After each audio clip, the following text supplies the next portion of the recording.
GM apply করার জন্য দুটো নাম্বার আমাদের ধরে নিতে, তাহলে আমি এটা একটা নাম্বার এটা ধরলাম, তাহলে লেট আমি লিখছি না, তাহলে দুটো number E to the power sine inverse x plus e to the power cos inverse x, তাহলে এটা অ্যাপ্লাই করছি, তাহলে এটাকে ডিভাইড করবো 2 দিয়ে, তাহলে এটা কী হবে গ্রেটার ইকুয়াল টু জিএম মানে root over e to the power sine inverse x into e to the power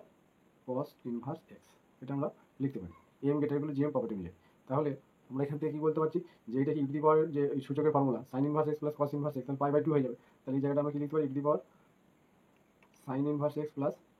cos inverse x, ইনভার্সের ফর্মুলা অনুযায়ী কী হবে ই to the power pi by 2। এবার এখানে সব রুট আছে, তাহলে এটা রুট হবে মানে পাওয়ারে হাফ আসবে, তখন ই to the power pi by 2 তার পাওয়ারে half,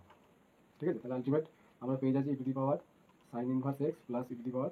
cos inverse x greater equal to 2 দিকে যাবে 2, এটা কত পাই বাই 4 হয়ে যাবে 2 ই to the power pi by 4, তাহলে অপশান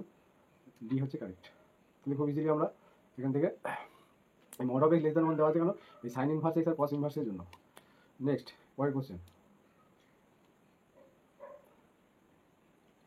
সলিউশন।